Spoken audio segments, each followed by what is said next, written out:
We've seen some headlines recently about global supply chain disruptions, but today we're going to be talking a little bit more about the internal supply chain, the spreadsheets, the data, the human burnout that actually causes these systems to snap. I'm joined today by Matt, a specialist in strategic sourcing and lean audits. Matt, I've heard that you say supply chain is only as strong as its mechanics. Can you tell us a little bit more about the types of companies that you work with generally? Who are the people that see these kind of forms? So I work with manufacturers and engineering companies. Like a house cleaning routine where you're never hitting the mark. So you always do the vacuuming and you always do the dishes, but you never clean the bathrooms, and then eventually it becomes a problem. That's a good way, really good way of looking at it. I like that. Yeah. Missing attributes on SKUs. And you have a small inventory and it grows to a big inventory, and then all of a sudden the weights are wrong on all of them because you don't have a proper process of adding the weights and the color and all the things and the attributes and SKUs that you need. And it seems like maybe, and I'm sure that you see this as well, that because it's not a core to the success of the business, it ends up getting swept to the side until it's a problem.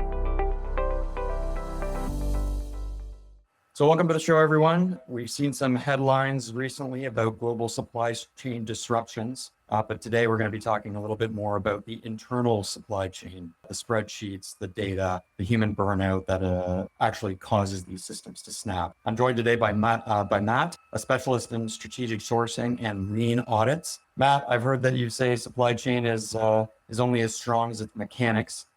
Before we dive into the blueprint of an elastic supply chain, would love to get a bit of a brief introduction about yourself, and then start maybe with the first question of what is the biggest lie that companies tell themselves about their procurement process today? Well, there's one. Yeah. Well, thanks for being on the show, Andrew. Yeah, I'm Matt McScarry. I've been in supply chain 30 years. Actually, it's my 30th year this year. So yeah, I've been around the scene a little bit, and as you say, that the mechanics of supply chain and purchasing functions, there's a lot more to it than just those pure mechanics, the people interactions as well, etc.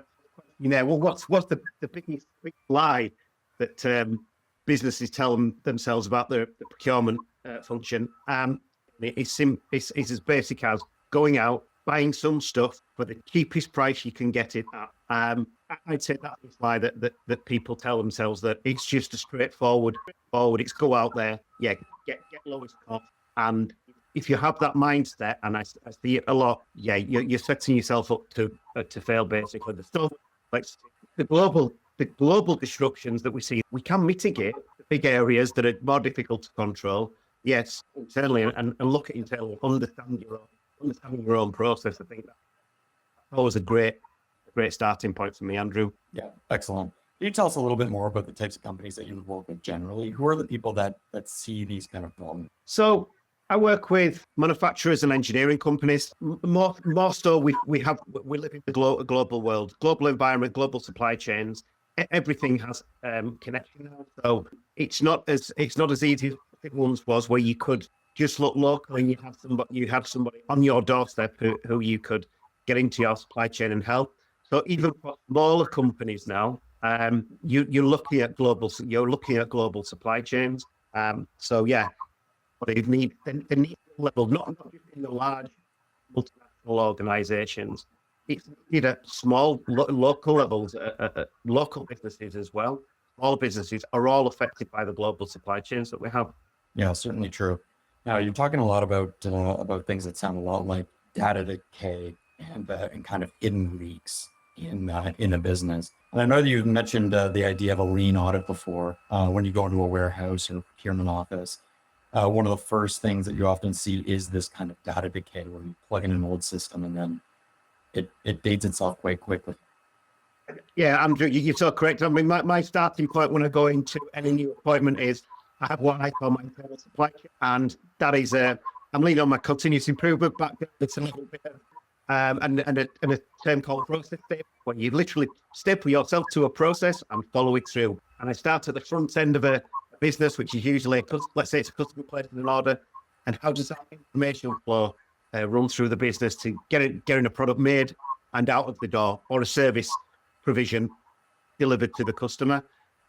So yeah, following that process, it allows me to see where the gaps are and see where the opportunity is. Okay, but yeah, the common theme, as you coined it there, data decay. Most supply chains that I see somewhere along the line are running on this dirty data being incorrect lead times, the outdated order modifiers, technical terms there. But what does your part number in your system tell you that the lead time is? Have you got suppliers to choose from? Pricing, those sorts of technical details that are really important to keep on top of. But people get caught into the day-to-day of the business and the day-to-day working at the cold face of having to deal with them, problem solve, and then we forget about managing what I look at as the foundations of our systems, which is having that good governance around how we keep it up to date. It starts to decay because we don't pay attention to it. We end up with poor signals that aren't dealt with in time, and this leads to that fractured, fragmented supply chain view, and we don't know where the problems are coming from. They just happen. If that makes sense. Yeah, it's so prevalent. It happens so much. It's so much. I mean, I'd almost equate it to being like a house cleaning routine where you're never hitting the mark. So you always do the vacuuming and you always do the dishes, but you never clean the bathrooms, and then eventually it becomes a problem. That's a good way, really good way of looking at it. I like that. Yeah, keep it simple. Keep on the fly. It's a good work. Yeah, we on the managed service side, we see a lot of that in things like missing attributes on SKUs. And you have a small inventory and it grows to a big inventory, and then all of a sudden the weights are wrong on all of them because you don't have a proper process of adding the weights and the color and all the things and the attributes into the SKUs that you need. And it seems like maybe, and I'm sure that you see this as well, that because it's not a core to the success of the business, it ends up getting swept to the side until it's a problem. And then when it's a problem, it needs to be fixed. And a lot of the time, when you're not keeping up with something, it requires a lot more work to get set to set up at that point. Yeah, absolutely, Andrew. And again, I see this so much. So I can come into a business. We've moved to the point. I'm not saying it's beyond the point of no return, but that extra work on top. So we're in firefighting mode, or we're in growth mode. Whichever in the growth, which takes a lot of effort. Topics, effort, and it's off the back of these problems and the complexity. Oh well, somebody comes in to tell you that this needs fixing. How am I going to do that? Where do I get that extra firepower from to clean, to data cleanse, to put it right? And that on top of everything else can seem such a daunting task. And maybe you think a little bit, but you think the hard work, you've got to maintain it, and it's the maintenance bit that, again, you've got to put all the grunt work in, the hard work to get it back up standard, and then you've got to maintain it.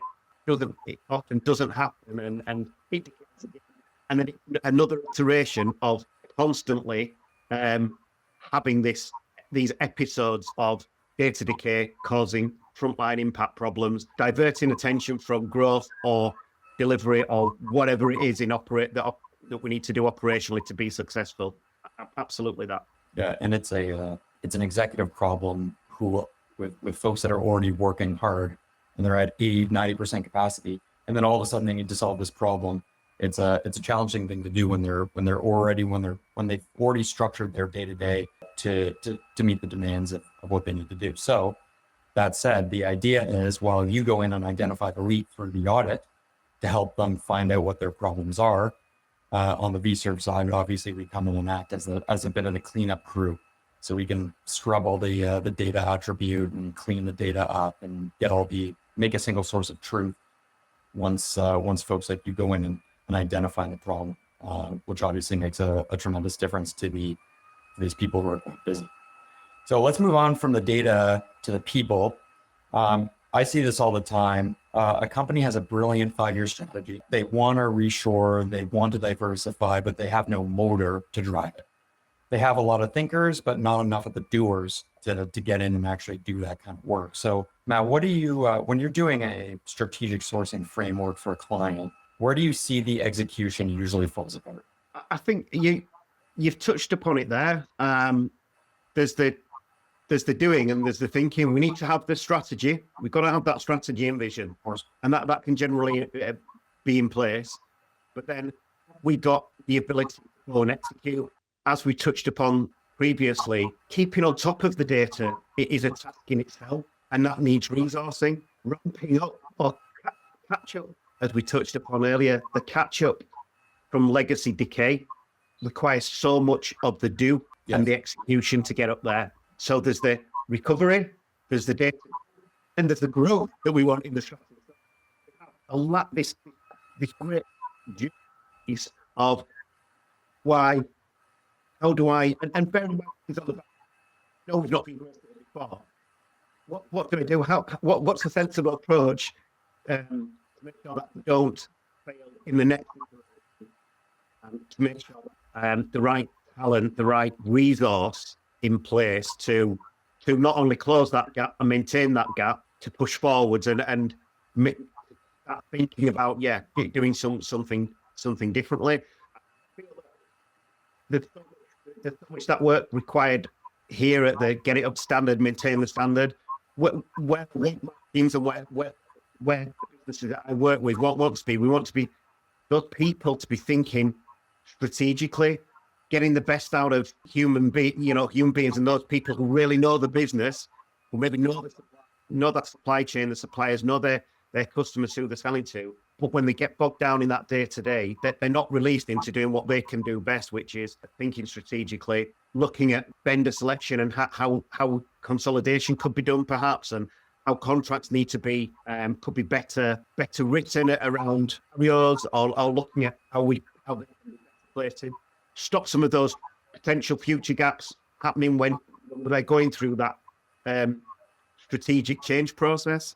Yeah, exactly. I think I've heard it be called the execution gap before, which is where the stress lives. So like if you're a CPO and you want to move a vendor from China to Mexico or wherever, for strategic reasons that make a ton of sense, who's actually doing the suppliers? A lot of the time it ends up being the CPO when they should be doing other things. Well, not should be doing other things. This is an important thing to do, but there might be an opportunity to have another group who's doing those suppliers accountings or chasing MTRs, mill test reports and stuff. Yeah, that's really good point. I love that turn of phrase.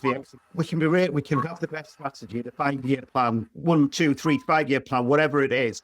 We've got to make it happen. But we want to be leading the people. We want to be developing our people, developing our capabilities in the teams, and that takes that time and investment. And as you say, if you're getting bogged down in that execution part, that you aren't looking after those teams and the net iteration and development there. So yeah, I think that's a really good way of looking at it. And having that strategic sourcing gap. How does that work? Yeah, we know that you can help out with things such as that. Can't you? That managed service is a really clever way to be able to buy in, park that overnight, to have somebody else deal with that data set for you, prove that worth, and then that can become a partnership moving forwards with that growth. So the people who are the most important, as my clients, people are your most important asset. So let's most important asset, and that's not necessarily doing a load of catch up, cleaning, repairing the decay. We want them on the front foot, really driving the business. So yeah, I think looking at that's sourcing that managed service part of it is a really useful position for a CPO to be in if they have access to that. Well, I'll go back to my house cleaning example again, because I think it's a good one. But if you find that you go into the house as a guest and you see it, it's a mess, and you tell them, you go, this is a mess, this is a mess, this is a mess. You're doing an audit, like your house is a disaster. And they're like, I know my house is a disaster, but I don't know where to start. There's no shame in knowing that you have a problem, bringing in folks like yourself to come and identify where the biggest leaks are in the house, and then bringing in a service provider to straighten everything out. And then once it's straightened out, maybe you have them coming, again, the managed service side of these, maybe they come every month or two and just clean up. Or maybe since you've gone and you've created the strategy, we've gone in and cleaned up the initial base layers, then at least you're starting from a clean house again. So if you have that strategy in place, you can keep it moving forward without it being always in eyesight, but maybe not your top priority problem all the time.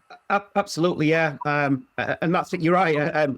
Going in as a consultant to look at, well, this is wrong. Well, I know that, Matthew. Yeah. So sometimes people want that validation. Sometimes people want is this right? Yeah. I'm not just pointing out problem. This is how you need to fix it. So there's always that. Yeah, you maybe knew how it was, where it was wrong. Hopefully, I've unlocked and enlightened you in a couple of other areas that may need attention as well. But this is how you need to fix it. But I guarantee that this is how you need to fix it is going to land with grunt work, as we touched upon earlier. But with it, you're not future-proofing. You're just managing the daily decay, as we talked about earlier. So yeah, having the ability to be able to flex and fractional support, because it can be tailored to, as you say, I go in, I can fix this, I can fix it. I really enjoy the front end piece, and I enjoyed some of the but it's more than just Matt coming in to help out with that cleansing as well, for instance. But that's partly that's partly how I support. But on it to be able to have someone who you can rely on, who's there in the background to do be it a day a month, a day a week, or that full time piece to really get people up and running and help them through the scale. That's a good partner to have in my book, for sure. Yeah, I think that makes sense. Now, you mentioned future-proofing and obviously the human element. I want to touch base on a point that you made earlier about the mechanics of the supply chain.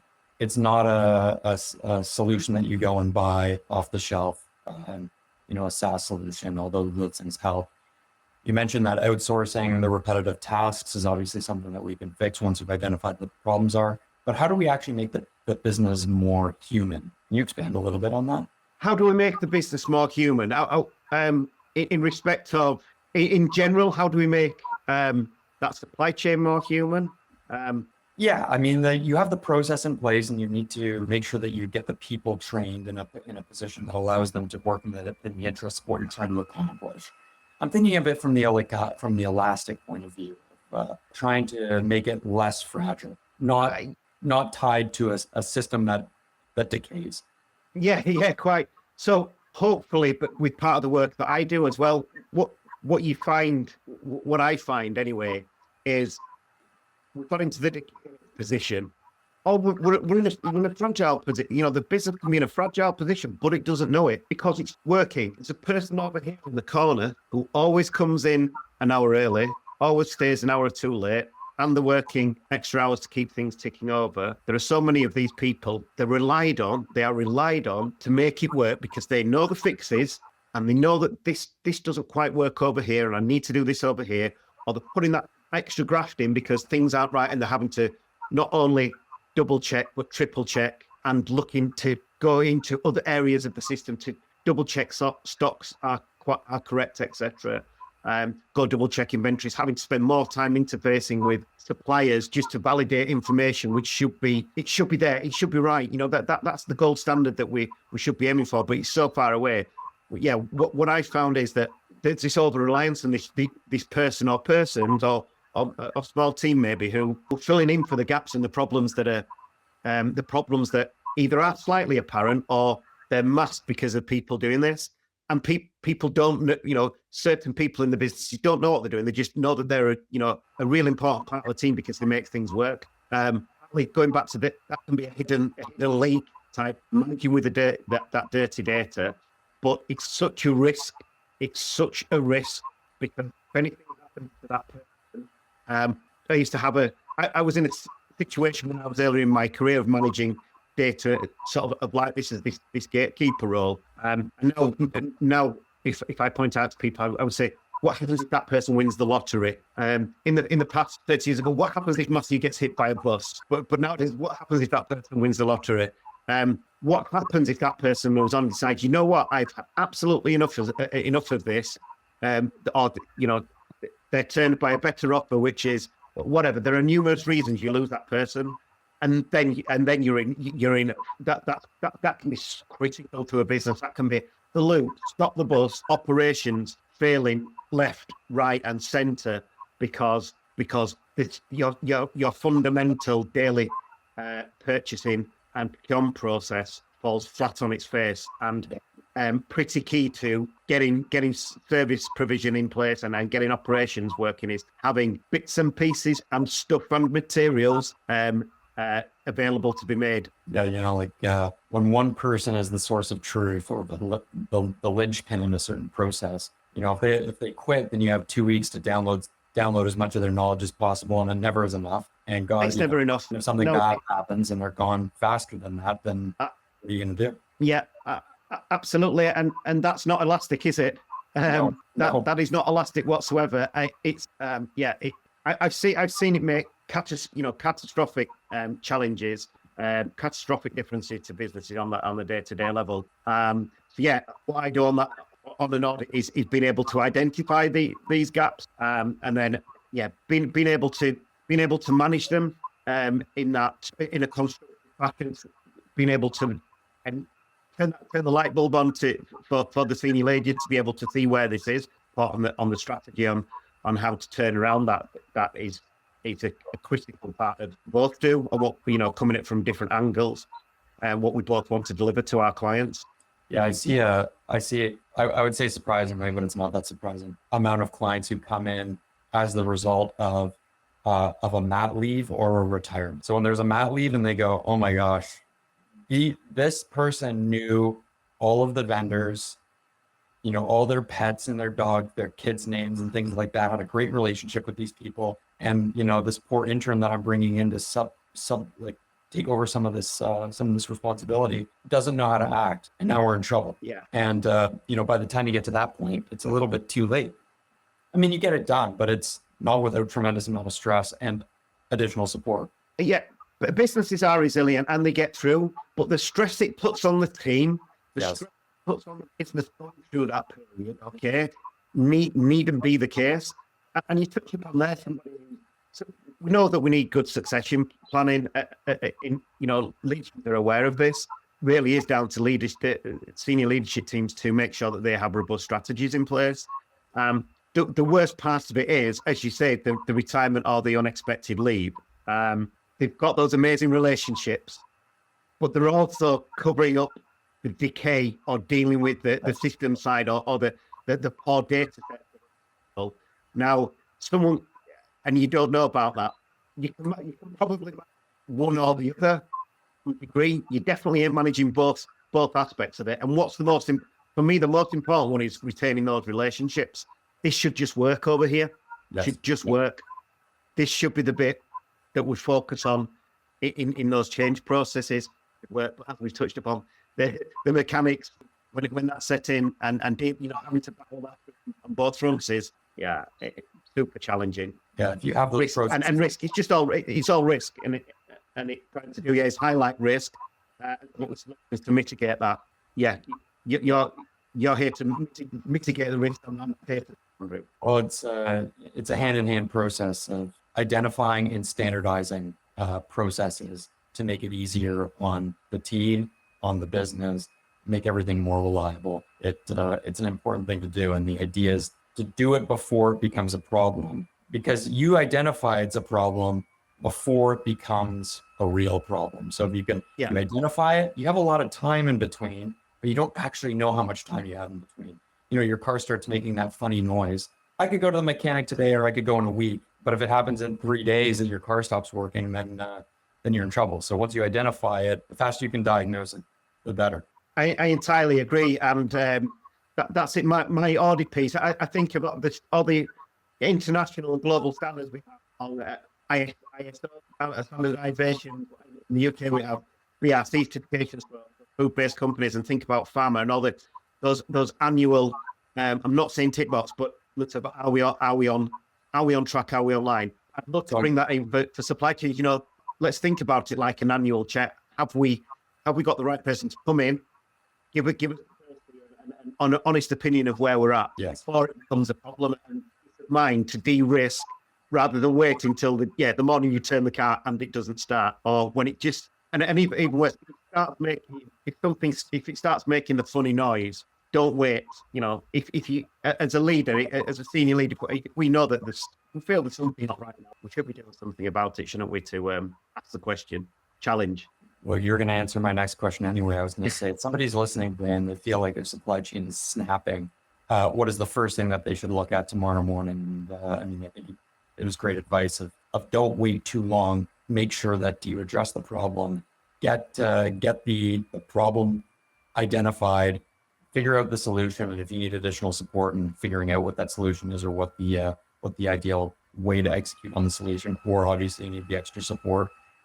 Talk to folks like us at VSERVE or you for that consulting work. Yeah, exactly. I'm very much data led. As people, we make it.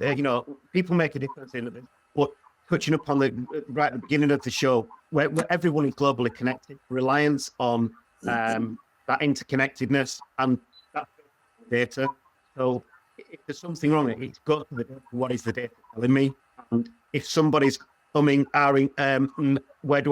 if somebody can't go pinpoint the data is here, and know it inside out, and being able to test it and walk that system with show me how it works. And if your team can't deliver that immediately, and I'm perfectly, I'm expecting that should be a well-drilled, well-oiled machine. If it's not, there is something fundamentally wrong. That's Andrew, always. What's that telling me?